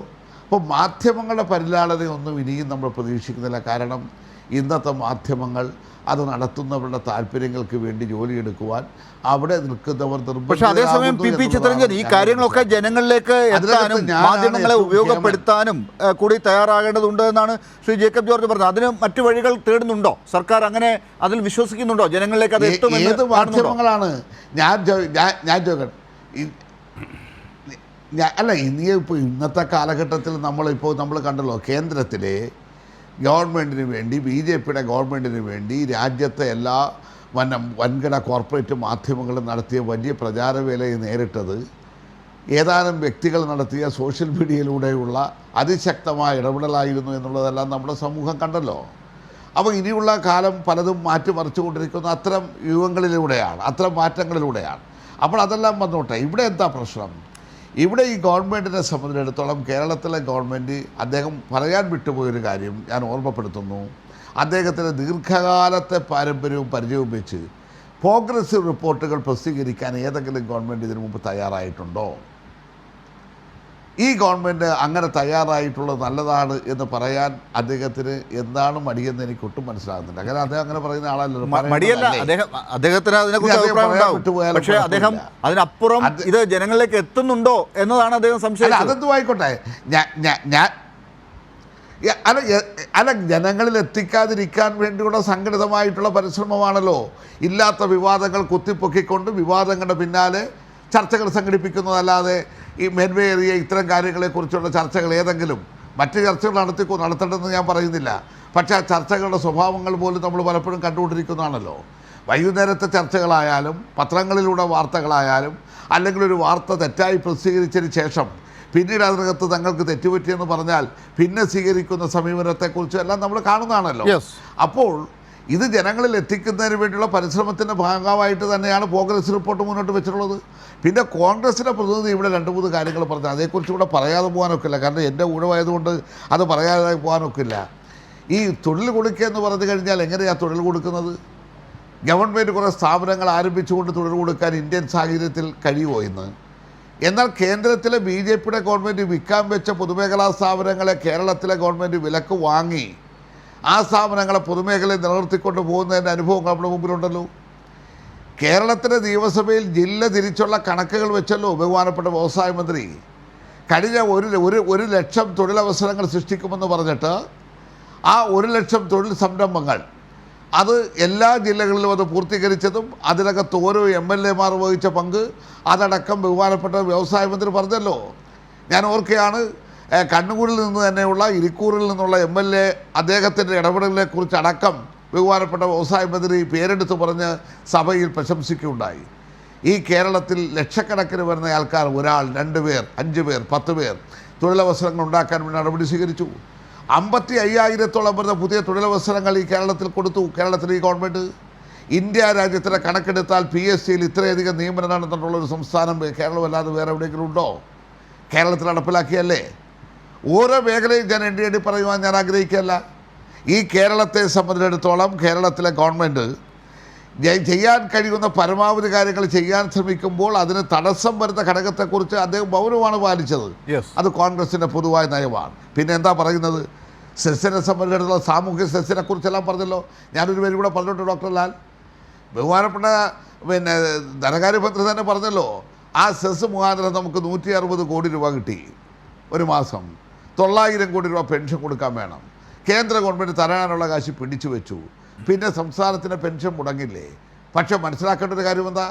18 മാസക്കാലം ഇതിനു മുമ്പ് UDFൻ്റെ കാലത്ത് മുടങ്ങിയിട്ടുള്ള ചരിത്രമാണ് കേരളത്തിലുള്ളതെങ്കിൽ അന്ന് 600 രൂപയിൽ താഴെയാണെങ്കിൽ 1600 രൂപയാക്കിയ ഒരു ഗവൺമെൻറ്, ആ ഗവൺമെൻറ്റിൻ്റെ കാലത്ത് ഇപ്പോൾ 5 മാസത്തെ പെൻഷൻ്റെ കുടിശ്ശിക വന്നുകൂടുന്നത് തന്നെയാണ് ഞങ്ങളുടെ സമീപനം. എന്നാൽ കേന്ദ്രത്തിൽ നിന്ന് ഒരു വിഹിതം കിട്ടിയപ്പോൾ ആദ്യം ചെയ്തതെന്താണ്? 3 മാസക്കാലത്തെ പെൻഷൻ നാട്ടിലെ ജനങ്ങൾക്ക് കൊടുക്കാനാണ് ഈ ഗവൺമെൻറ് തയ്യാറായത് എന്ന യാഥാർത്ഥ്യം ഈ നാട്ടിലെ ജനങ്ങൾ തിരിച്ചറിയും. ബഹുമാനപ്പെട്ട മുഖ്യമന്ത്രി പറഞ്ഞിട്ടുണ്ട്, ഏതെല്ലാം ഞെരുക്കമുണ്ടെങ്കിൽ പോലും ആ പെൻഷൻ മുടക്കമില്ലാതെ കൊടുക്കുന്നതിന് ആവശ്യമായിട്ടുള്ള നടപടി സ്വീകരിക്കും. പിന്നെ ഇവിടെ കാണേണ്ട ഒരു കാര്യം എന്താ? കേരളത്തിലെ ഗവൺമെൻറ് അതിനകത്ത് ഈ മദ്യനയവുമായി ബന്ധപ്പെട്ടുകൊണ്ട് UDFൻ്റെ ഗവൺമെൻറ് കാലഘട്ടത്തിലെ മദ്യനയമാണല്ലോ ഈ നാട്ടിലെ ഏറ്റവും വലിയ ചർച്ചാ വിഷയമായിരുന്നത്. ആ നിലയിലേക്കാണോ കേരളത്തിലെ ഇടതുപക്ഷ ജനാധിപത്യ മുന്നണി ഗവൺമെൻറ് നയം നടപ്പിലാക്കുന്നത്? അതിൻ്റെ കണക്കുകളും ചർച്ചകളും എല്ലാം ഇവിടെ നടന്നിട്ടുള്ളതാണ്. ഞങ്ങളിവിടെ വാരിക്കോരി കൊടുത്തിട്ടൊന്നുമില്ല ആ കാലഘട്ടത്തിൽ. എന്നാൽ ഈ ഗവൺമെൻറ്റിൻ്റെ കാലഘട്ടത്തിൽ ഒരു കാര്യം മനസ്സിലാക്കണം, ഒരു മദ്യ ദുരന്തവും ഉണ്ടായിട്ടില്ല. മദ്യ ദുരന്തങ്ങളൊന്നും ഉണ്ടാകാതെ മുന്നോട്ട് പോകാൻ കഴിഞ്ഞിട്ടുള്ളത് കേരളത്തിലെ ഗവൺമെൻറ് നടപ്പിലാക്കുന്ന ശരിയായ നയത്തിൻ്റെ ഫലമായിട്ടാണ്. അതിൻ്റെ നിയന്ത്രണങ്ങളുടെ കാര്യത്തിലായാലും അത് കൊടുക്കുന്ന കാര്യത്തിലുള്ള എന്തായാലും അതോടൊപ്പം തന്നെ അതിൻ്റെ വ്യവസ്ഥകളായാലും അതെല്ലാം കർശനമായി പാലിച്ചുകൊണ്ട് തന്നെയാണ് പോയിട്ടുള്ളത്. ഒരാഴ്ചക്കാലത്തിന് മുമ്പ് ഒരു ചർച്ച നടന്നിട്ടുള്ള വിഷയമായതുകൊണ്ട് ഞാൻ അതിൻ്റെ മറ്റു വശങ്ങളിലേക്ക് പോകുന്നില്ല. തീർച്ചയായും ഈ കാര്യത്തിലൊക്കെ ഇപ്പൊ സംസ്ഥാന സർക്കാർ ഇനി ഈ കാര്യത്തിൽ കൂടുതൽ തടസ്സങ്ങൾ നീക്കിക്കൊണ്ട് മുന്നോട്ട് പോകുമെന്നാണ് ഇന്ന് മുഖ്യമന്ത്രി പറഞ്ഞത്. സംസ്ഥാന സർക്കാർ ജീവനക്കാർക്കും പെൻഷൻകാർക്കും അതുപോലെ സാമൂഹ്യ സുരക്ഷാ പെൻഷൻ കിട്ടേണ്ട ആളുകൾക്കുമൊക്കെ കൃത്യമായി തന്നെ ഇനി കാര്യങ്ങൾ കൊടുക്കാനുള്ള സംവിധാനമായിട്ട് മുന്നോട്ട് പോകുന്നു. പക്ഷേ ഈ തടസ്സങ്ങൾ ഉണ്ടാക്കിയത് കേന്ദ്ര സർക്കാരാണ് എന്നുള്ളത് നിങ്ങൾക്കും അറിയാവുന്നതാണ്. നിങ്ങൾ ആ ഭാഗത്തെക്കുറിച്ച് ഒന്നും പറഞ്ഞില്ല. ഇതാണ് ചിത്രരഞ്ജൻ്റെയും പരാതി. നോക്കൂ, അദ്ദേഹം പറഞ്ഞ 2-3 കാര്യങ്ങൾക്ക് ഉത്തരം പറയാതിരിക്കാൻ പറ്റില്ല. ഒന്ന്, അദ്ദേഹം പറഞ്ഞത് എന്താണ്? ഞങ്ങളുടെ കാലത്ത് മദ്യദുരന്തം ഉണ്ടായില്ലത്രേ. വലിയ കാര്യമാണ്, നല്ല കാര്യം. നല്ല കേരളത്തിൽ മദ്യദുരന്തം ഉണ്ടാവരുത് എന്ന് ആഗ്രഹിക്കുന്നവരാണ് ഞങ്ങൾ. ഞാൻ ചോദിച്ചത് അതല്ല. ഞാൻ ചോദിച്ചത് 29-30 ബാറുകൾ ഉണ്ടായിരുന്നിടത്ത് നിന്ന് 2000-ലേറെ% വർധനവോടുകൂടി നിങ്ങളുടെ ബാറുകൾ വളരെ അതിലുണ്ടായ ഇൻക്രീസിനെ പറ്റിയാണ്. നോക്കൂ, ഒന്നാം പിണറായി ഗവൺമെന്റ് അധികാരത്തിൽ വരുമ്പോൾ നമുക്കറിയാവുന്ന ഒരു കാര്യമാണല്ലോ ഈ മദ്യനിരോധനവുമായി ബന്ധപ്പെട്ട കാര്യത്തിൽ നമ്മൾ ഒരുപാട് ചർച്ച ചെയ്തതാണ്. അത് വളരെ പതുക്കെ മാത്രമേ കേരളത്തിൽ നമുക്ക് നടപ്പിലാക്കാൻ സാധിക്കുകയുള്ളൂ എന്നുള്ളത്. അത് ഘട്ടം ഘട്ടമായിട്ടേ പറ്റൂ. ചിലപ്പോൾ ഒരു ദശാബ്ദം തന്നെ അതിനെടുത്തേക്കും. അങ്ങനെ അതിന് പെട്ടെന്ന് കുറച്ചു കൊണ്ടുവന്ന് നിങ്ങളുടെ കോൺഗ്രസിനേക്കാൾ കൂടുതൽ ഞങ്ങൾ കുറച്ചു എന്ന് കാണിച്ചുകൊണ്ടായോ? ജനങ്ങളുടെ ഇടയിൽ ഇതൊക്കെ ഫലവത്താകണ്ടേ? അത് പഠിക്കണ്ടേ? ഡോക്ടർ ലാൽ, കാടും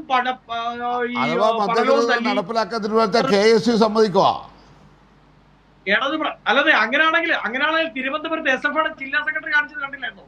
മദ്യനിരോധന സമിതിക്ക് ശേഷം അവിടെ ഉദ്ഘാടകനായി വന്ന ആൾ എന്താ ചെയ്തതെന്ന് ഇന്ന് മാധ്യമങ്ങളുണ്ട്. ശ്രീ ചിത്രരഞ്ജൻ, അങ്ങനെ ഒന്ന് കണ്ടാൽ മതി. പക്ഷെ അതുകൊണ്ട് നിങ്ങളുടെ ക്യാമ്പിൽ നടന്നത് അതുകൊണ്ട് ഇല്ലാതാകുന്നില്ല. നമുക്ക് അതിലേക്ക് പോകണ്ട. നിങ്ങളുടെ ക്യാമ്പിൽ നടന്നിട്ടുള്ള തുള്ളലുണ്ടല്ലോ. അല്ലേ, പോലീസ് എന്ത് ചെയ്യണേ? അല്ല, നിങ്ങളുടെ പോലീസിന് അങ്ങനെ ഒരു വാദമുണ്ടോ? അവിടെ നടന്നത് മദ്യ ആസക്തിയുടെ പുറത്തുണ്ടായ വഴക്കാണെന്ന് നിങ്ങളുടെ പോലീസിന് അങ്ങനെ ഒരു വാദമുണ്ടോ? ശ്രീ ചിത്രരഞ്ജൻ, അങ്ങനെ ഒരു ഭരണകക്ഷിയുടെ MLA അല്ലേ? നിങ്ങളുടെ ആഭ്യന്തരമന്ത്രി ഭരിക്കുന്നത് അവിടെ പങ്കെടുത്തവർ പറഞ്ഞതാണ്. അവിടെ പങ്കെടുത്തവർ തന്നെയാണ് മാധ്യമങ്ങളോട് പറഞ്ഞത്. നമുക്കറിയാലോ, KSU ക്യാമ്പിൽ പങ്കെടുത്ത ആളുകളാണ് പറഞ്ഞത്. ആര് പറഞ്ഞു? പറഞ്ഞതാണ്, ഞാൻ പറഞ്ഞതല്ല. ശ്രീ ചിത്രരഞ്ജൻ അനന്തകൃഷ്ണൻ ആരാണ് പറയുന്നേ? അല്ല, മദ്യത്തിന്റെ ഭാഗമായാണ്. അനന്തകൃഷ്ണൻ ആരാണ്? ആര് പറഞ്ഞു? അല്ല, ആര് പറഞ്ഞു? ആ സ്റ്റേറ്റ്മെന്റ് ഒന്ന് കാണിച്ചു. അനന്തകൃഷ്ണൻ ആരാന്ന് ചോദിക്കുന്നു. അനന്തകൃഷ്ണൻ കാണിക്കുന്നേ അല്ലേ? ആ വീഡിയോ ആയിട്ടുണ്ടാവുമല്ലോ കൈരളിയിൽ. കാണിക്കും. മദ്യ ലഭ്യ അല്ലെങ്കിൽ മദ്യത്തിന്റെ പുറത്താണ് അവിടെ വഴക്കുണ്ടാവുന്നത് എന്ന് പറഞ്ഞാൽ. അല്ല, മദ്യം കഴിച്ചവർ അതിനകത്തുണ്ടായിരുന്നു എന്നുള്ളത് അവർ പറഞ്ഞതാണ്. നമ്മൾ അന്നത്തെ ദിവസത്തെ വാർത്തയിൽ കണ്ടതാണ്. നമുക്ക് വേണമെങ്കിൽ നോക്കാം. പക്ഷെ ഇപ്പൊ അതല്ല വിഷയം. അത് പോട്ടെ. ആ കാരണങ്ങളൊന്നും ഇവിടെ എടുത്ത് നിരത്തണ്ട. നമുക്ക് മദ്യനിരോധനം നടപ്പിലാക്കുക എന്നുള്ളത് ഘട്ടം ഘട്ടമായിട്ട് മാത്രമേ സാധിക്കുകയുള്ളൂ. അതല്ലല്ലോ നമ്മുടെ ചർച്ചാ വിഷയം. പ്രോഗ്രസ് റിപ്പോർട്ടിൽ നിങ്ങൾക്ക് ആ കാര്യത്തെക്കുറിച്ച് വിയോജിപ്പുണ്ടെങ്കിൽ പറഞ്ഞു. ഇനി അടുത്ത കാര്യത്തേക്ക് പറയൂ, മറുപടി കൊടുക്കൂ. ഭരണകക്ഷിയുടെ അദ്ദേഹം ഒരു നിയമസഭാ സാമാജികനാണ്. കേരളത്തിലെ സീനിയർ പൊളിറ്റീഷ്യന്മാരിൽ ഒരാളാണ്. അതുകൊണ്ട് അദ്ദേഹം പറഞ്ഞതിന് ഉത്തരം പറയാൻ എനിക്ക് പോകാൻ പറ്റില്ല. അത് പറഞ്ഞിട്ടേ പോകൂ. അദ്ദേഹം പറഞ്ഞ ഒരു കാര്യം KSUവിന്റെ ക്യാമ്പാണ്. നോക്കൂ, ഞാൻ എന്റെ ഫോണിൽ തന്നെയാണ് തൽക്കാലം ഇന്ന് ചർച്ചയിലുള്ളത്. അല്ലാതെ ഞാൻ കാണിക്കാമായിരുന്നു. തിരുവനന്തപുരത്ത് SFയുടെ ജില്ലാ കമ്മിറ്റി സംഘടിപ്പിച്ച ലഹരി വിരുദ്ധ സമിതി സദസ്, ആ സദസ്സിന്റെ ഉദ്ഘാടകൻ, ആ സദസ്സിന് ശേഷം തെരുവിൽ നടു റോഡിൽ വസന്ത്, നമ്മുടെ ചർച്ചാ വിഷയം എന്താണ്? ഇത്ര ഗൗരവമുള്ള ഒരു ചർച്ചാ വിഷയത്തെ നമ്മൾ ഏത് വഴിക്കാണ് കൊണ്ടുപോകുന്നത്? മദ്യനിരോധനം എന്നുള്ളത് ഈ നാട്ടിൽ നടപ്പിലാക്കാനായിട്ട് ഈ സർക്കാരിന് സാധിക്കുന്നുണ്ടോ എന്ന് നിങ്ങൾ ചോദിച്ചതിനകത്തൊരു വളരെ പ്രധാനപ്പെട്ട ഒരു ചോദ്യമുണ്ട്. പക്ഷെ അതിനെന്താണ് സർക്കാർ ചെയ്യേണ്ടത് എന്നുള്ളതിനെ കുറിച്ച് നമ്മൾ ഗൗരവമായി ഒന്നുകൂടി ചർച്ച ചെയ്യേണ്ടതുണ്ട്. നമുക്ക് അതുപോലെയുള്ള കാര്യങ്ങൾ പറയുമ്പോൾ പല പദ്ധതികളും നടപ്പിലാക്കാൻ കേന്ദ്ര സർക്കാർ സമ്മതിക്കുന്നില്ല എന്നൊരു പരാതി ചിത്തരഞ്ജൻ ചൂണ്ടിക്കാട്ടി. രാഷ്ട്രീയമായി നിങ്ങൾ ആ കാര്യത്തോട് യോജിക്കുന്നുണ്ടോ? കേന്ദ്ര സർക്കാർ സമ്മതിക്കാത്തതിന് നിങ്ങൾ എതിർത്ത് എന്തെങ്കിലും നേടിക്കൊണ്ടുവന്ന് കേരളത്തിന് കൊടുത്തോ? ഡോക്ടർ ലാൽ കേന്ദ്ര അവഗണനയുമായി ബന്ധപ്പെട്ട 5 ദിവസം അടുപ്പിച്ചാണ് കൈരളിൽ ചർച്ച നടത്തിയത്. അതിൽ 3 ദിവസം വന്നിരുന്ന ആളാണ് ഞാൻ. ഇത് പ്രോഗ്രസ് റിപ്പോർട്ടിനെ പറ്റിയുള്ള ചർച്ച ആയതുകൊണ്ട് കൃത്യമായി അതിൽ പറഞ്ഞ ശേഷം അതിന്റെ ഉത്തരം പറയാതെ പോയില്ല. ഞാൻ നിങ്ങളുടെ പ്രകടന പത്രികയിലെ ഇന്ന പേജിൽ ഇന്ന ഖണ്ഡം എന്ന് പറഞ്ഞല്ലേ ഞാൻ പറഞ്ഞു തുടങ്ങുന്നത്.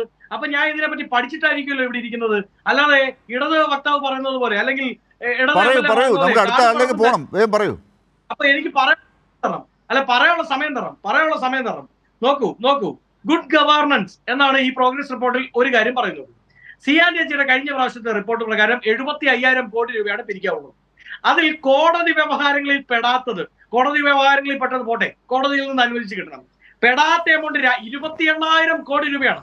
അതിൽ കഴിഞ്ഞ വർഷം മാത്രം ബാർ മുതലാളിമാരിൽ നിന്ന് പിരിക്കാനുള്ളത് ശ്രീ ചിത്തരഞ്ജൻ 610 കോടി രൂപയാണ് ഒരു വർഷം. TOT, ടേൺ ഓവർ ടാക്സ്, അറിയാമോ? രണ്ടാമത്, ഈ UDF ഗവൺമെന്റ് ഇറങ്ങിപ്പോകുമ്പോ 50 മീറ്റർ ചുറ്റളവിൽ ജനവാസ മേഖലയിൽ ക്രഷറികൾ, ക്വാറികൾ പാടില്ലായിരുന്നു. നിങ്ങളുടെ ഗവൺമെന്റ് വന്നു, ആ 50 മീറ്റർ എന്നുള്ള ഇരട്ടിയാക്കി 100 മീറ്റർ ആക്കി കൊടുത്തു. പക്ഷേ ടേൺ ഓവർ ടാക്സ് ഒക്കെ പിരിക്കാൻ വേണ്ടി ഉള്ള നടപടികൾ എടുക്കുന്നുണ്ട്. കൊടുക്കാത്തവർക്ക് ഫൈൻ അടിക്കുന്നുണ്ട്. അതൊക്കെ ധനകാര്യമന്ത്രി കൃത്യമായി വ്യക്തമാക്കിയതാണ്. ശരിയാണെങ്കിൽ അതും തെറ്റാണ് എന്നതിൽ സംശയം വേണ്ട. പിന്നെ സാമൂഹിക സുരക്ഷാ സിസ്റ്റത്തിന്റെ കാര്യം നമ്മൾ പറഞ്ഞു പോയി, അത് പറഞ്ഞിട്ട് കാര്യമില്ല. പിന്നെ അടുത്തത്, നിങ്ങൾ അധികാരത്തിലേക്ക് വരുമ്പോ നിങ്ങളുടെ PR ഏജൻസി കൊടുത്ത 4 പരസ്യങ്ങൾ, വീഡിയോ പരസ്യങ്ങൾ, ആ 4 പരസ്യങ്ങളിൽ വീറ്റുകളിൽ ഒരെണ്ണം ഞങ്ങൾ തുറക്കുന്നത് ബാറില്ല സ്കൂളാണെന്നായിരുന്നു. ഇനി സ്കൂളുകളെക്കാൾ, കേരളത്തിൽ സ്കൂളുകളെക്കാൾ കൂടുതൽ ബാറുകൾ ഇന്ന് അവൈലബിൾ ആണ്. അതിനെപ്പറ്റി എന്താണ് നിങ്ങളുടെ നിലപാട്? അത് ചോദിച്ചിട്ട് പറഞ്ഞില്ല. പിന്നെ ഈ പ്രോഗ്രസ് റിപ്പോർട്ടിലെ കാര്യങ്ങൾ നിങ്ങൾ ചിലപ്പോൾ പറഞ്ഞേക്കാം, ഇലക്ഷൻ നിലവിൽ നിൽക്കും, ചട്ടങ്ങൾ നിലവിൽ നിൽക്കുന്നതുകൊണ്ട് ഞങ്ങൾക്ക് പ്രോഗ്രസ് റിപ്പോർട്ട്. പക്ഷേ മുഖ്യമന്ത്രി ഏതെങ്കിലും ഒരു പ്രസംഗ വേദിയിൽ എന്റെ സർക്കാർ ഇത് ചെയ്തു, എന്റെ സർക്കാർ ഇത് പൂർത്തീകരിച്ചു, എന്റെ സർക്കാർ ഇത് ചെയ്തു എന്ന് എവിടെയെങ്കിലും പ്രസംഗിച്ചോ മുഖ്യമന്ത്രിയോ മന്ത്രിമാരോ?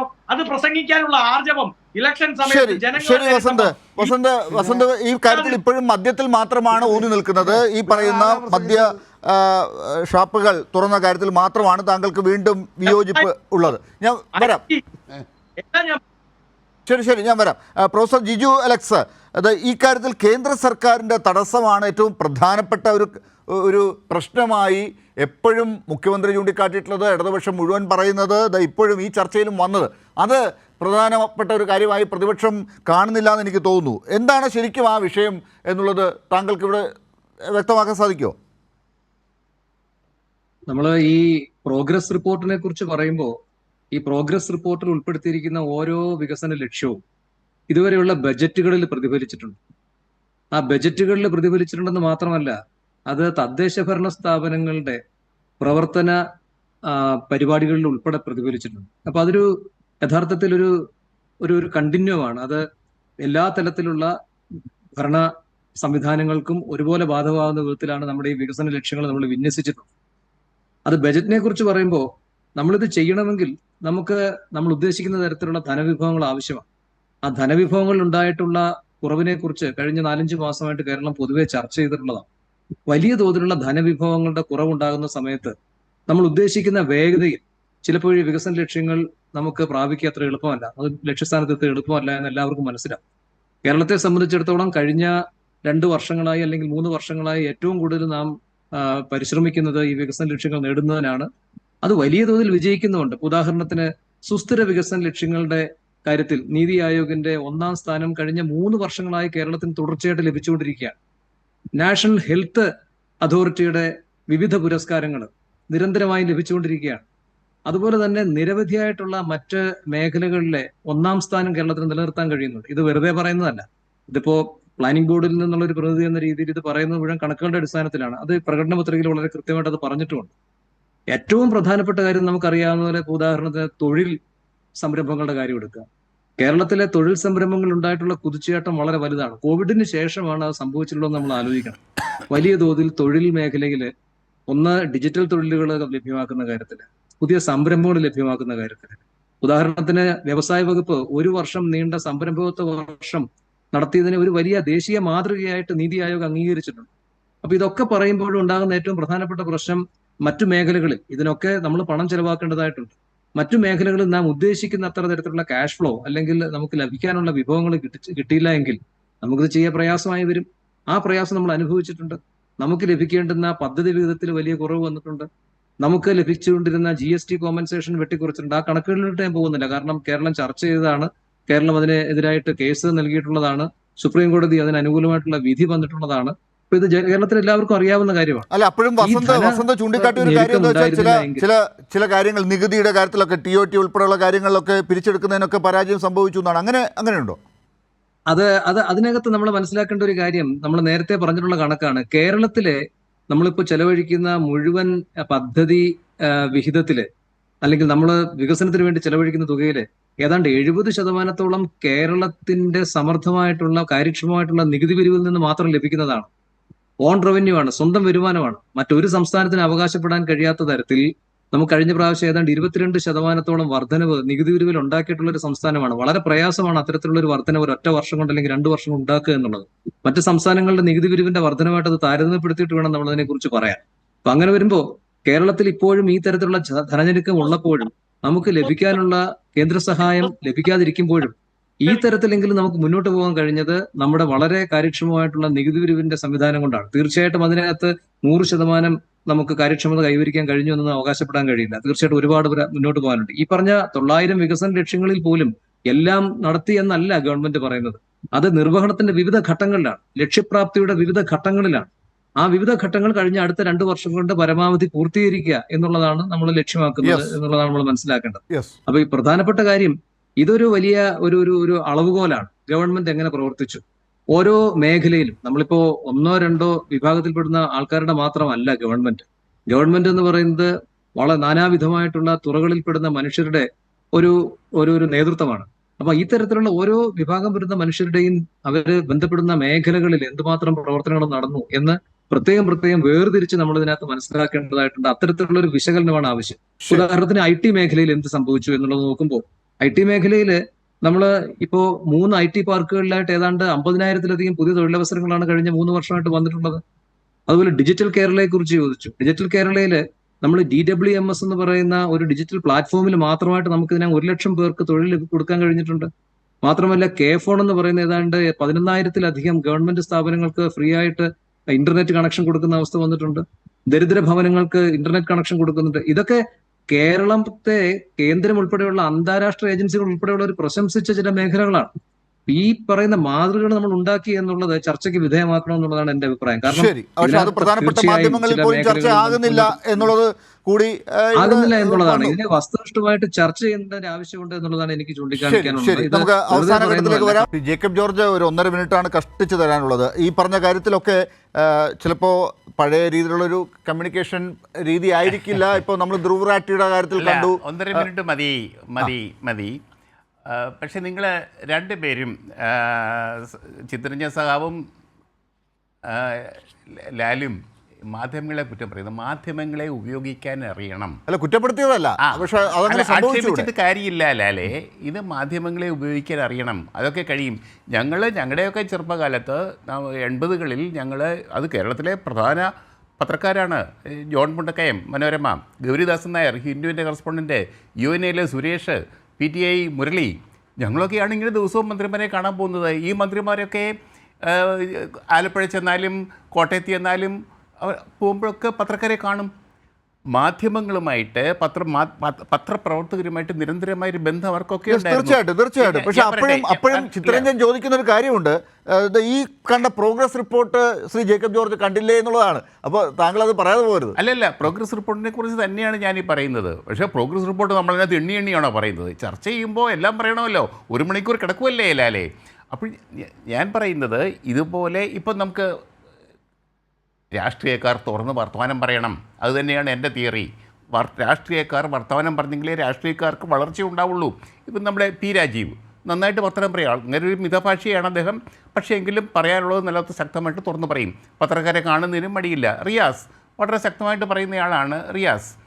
പിന്നെ അങ്ങോട്ട് നോക്കിയാൽ ഞാൻ പിന്നെ അങ്ങോട്ടേക്ക് പോകുന്നില്ല. ചെയ്യുന്ന കാര്യങ്ങൾ മാധ്യമങ്ങളെ അറിയിക്കാനുള്ള ബാധ്യത അത് മുഖ്യമന്ത്രിക്കല്ല, അതത് മന്ത്രിമാർക്കാണെന്നാണ് എൻ്റെ തിയറി. ഞാനതാണ് പറഞ്ഞു വയ്ക്കുന്നത്. രണ്ടാമത്തെ കാര്യം, മദ്യത്തെക്കുറിച്ച് ഇവിടെ നമ്മുടെ ശ്രീയൊക്കെ പറഞ്ഞു. എൻ്റെ ഇപ്പം നമ്മൾ ഏത് ലോകത്തായി ജീവിക്കുന്നേ? നമ്മുടെ നിസാൻകാരുടെ വന്നപ്പോൾ ജപ്പാനിൽ നിന്നൊരു ടീം വന്നു.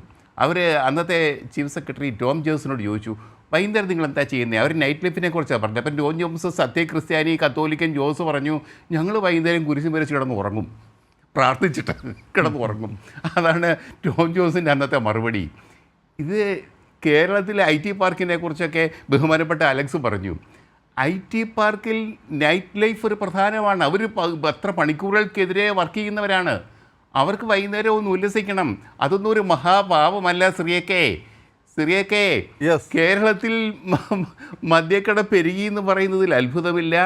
ഇവിടെ കഞ്ചാവ് പോലെയുള്ള MDMA പോലെയുള്ള ഭീകരമായ ലഹരി പദാർത്ഥങ്ങൾ നമ്മുടെ പിള്ളേരെ വേട്ടയാടിക്കൊണ്ടിരിക്കുകയാണ്. ഓർക്കണം. അത്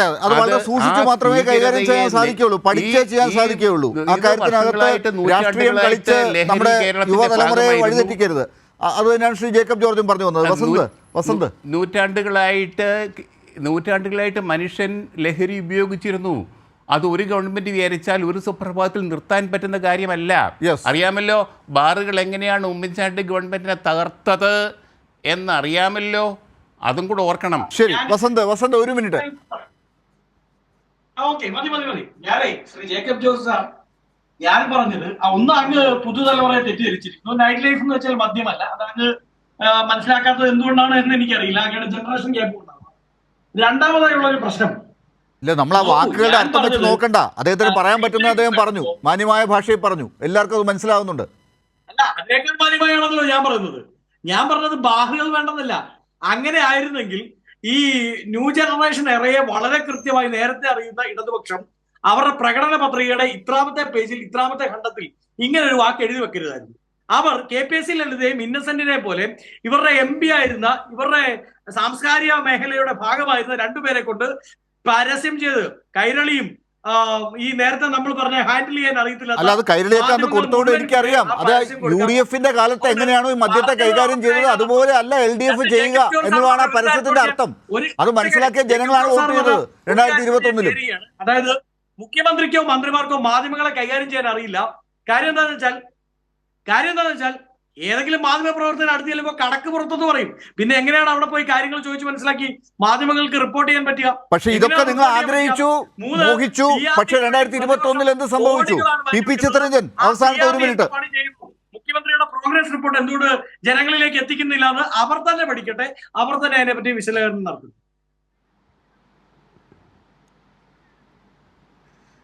2019 ലോക്സഭാ തെരഞ്ഞെടുപ്പ് കഴിഞ്ഞതിന് ശേഷം 2021 വീണ്ടും നടന്ന തെരഞ്ഞെടുപ്പിൽ കേരളത്തിൽ ഇടതുപക്ഷ ജനാധിപത്യ മുന്നണി അധികാരത്തിൽ വന്നത് 1ാം പിണറായി ഗവൺമെൻറ് കേരളത്തിന് വേണ്ടി നടത്തിയിട്ടുള്ള ആത്മാർത്ഥമായ പ്രവർത്തനങ്ങൾക്ക് കൊടുത്ത അംഗീകാരം. ഒരു സംശയവും വേണ്ട. ഇപ്പോൾ ഇത് കണ്ടിട്ട് ഈ പാർലമെൻറ്റ് തെരഞ്ഞെടുപ്പുകളെ മൊത്തം ഒരു ചരിത്രമെടുത്താൽ ഈ കേരളത്തിൽ 40 വർഷത്തിനുള്ളിൽ 11 ലോക്സഭാ തിരഞ്ഞെടുപ്പ് നടന്നിട്ടുണ്ട്. ഈ 11 ലോക്സഭാ തിരഞ്ഞെടുപ്പിൽ ഒരിക്കൽ മാത്രമാണ് ഇടതുപക്ഷത്തിന് 18 സീറ്റ് കിട്ടിയിട്ടുള്ളത്. ബാക്കി എടുത്തു കഴിഞ്ഞാൽ 9 തിരഞ്ഞെടുപ്പുകളിലും UDFന് അല്ലെങ്കിൽ കോൺഗ്രസ് നയിക്കുന്ന മുന്നണിക്കാണ് സീറ്റ് കിട്ടിയിട്ടുള്ളത്.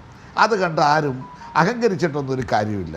കാരണം ദേശീയ രാഷ്ട്രീയവും സംസ്ഥാന രാഷ്ട്രീയവും കേരളത്തിലെ ജനങ്ങൾ രണ്ടും രണ്ടായി തന്നെയാണ് കാണുന്നത്. അതുകൊണ്ട് പാർലമെൻറ്റ് തെരഞ്ഞെടുപ്പിൽ ഞങ്ങൾ 1 ലക്ഷത്തിന് മുകളിൽ 10 സ്ഥലത്ത് ജയിച്ച് എന്ന് പറഞ്ഞുകൊണ്ട് നിങ്ങൾ കൂടുതൽ വീമ്പിളക്കേണ്ട ഒരു കാര്യമില്ല. Yes. കേരളത്തിലെ ഇടതുപക്ഷ ജനാധിപത്യ മുന്നണി ജനങ്ങൾക്ക് കൊടുത്തിട്ടുള്ള വാഗ്ദാനങ്ങൾ ഞങ്ങളത് ഒന്നൊന്നായി നടപ്പിലാക്കിക്കൊണ്ട് തന്നെ കേരളത്തിൽ വീണ്ടും ഇടതുപക്ഷ ജനാധിപത്യ മുന്നണി അധികാരത്തിലേക്ക് വരുവാൻ ഞങ്ങൾക്കെന്ത് കുറവുണ്ടോ, ഞങ്ങൾക്കെന്ത് പിശകുണ്ടോ അത് ഞങ്ങൾ പരിഹരിച്ചുകൊണ്ട് തന്നെ കേരളത്തിലെ ജനങ്ങൾക്ക് കൊടുത്ത ഉറപ്പുകൾ നടപ്പിലാക്കാൻ ഞങ്ങൾ ആത്മാർത്ഥമായി പ്രവർത്തിച്ചുകൊണ്ടിരിക്കുകയാണ്. ഇനിയും ആ പ്രവർത്തനം ശരി. പ്രൊഫസർ ജിജു അലക്സ്, എനിക്ക് അങ്ങയിലേക്ക് വരാനുള്ള സമയമില്ല. എന്തായാലും പാർലമെന്റിലേക്ക് നടന്ന തെരഞ്ഞെടുപ്പിൻ്റെ ഫലം വച്ച് അടുത്ത നിയമസഭാ തെരഞ്ഞെടുപ്പിനെ മനപ്പായസം ഉണ്ണണ്ട എന്നാണ് ഇടതുപക്ഷം പറഞ്ഞുകൊണ്ടിരിക്കുന്നത്. മുഖ്യമന്ത്രി ഇന്ന് പ്രോഗ്രസ് റിപ്പോർട്ട് അവതരിപ്പിക്കാൻ കാണിച്ച ആ ആത്മവിശ്വാസവും അതുതന്നെയാണ് തെളിയിക്കുന്നത്. സർക്കാർ എന്താണ് ചെയ്തതെന്ന് ജനം മനസ്സിലാക്കും. അത് ഏതാശയവിനിമയ മാധ്യമത്തിലൂടെയാണെങ്കിലും അത് ജനങ്ങളിലേക്ക് എത്തിച്ചേരും എന്ന പ്രതീക്ഷയാണ് ഇടതുപക്ഷത്തിനുള്ളത്. വളരെ നന്ദി ചർച്ചയിൽ ചേർന്നതിന് Shri P Chittaranjan, Vasanth Cyriac, professor Jiju Alex, Jacob George. News അവസാനിക്കുന്നു.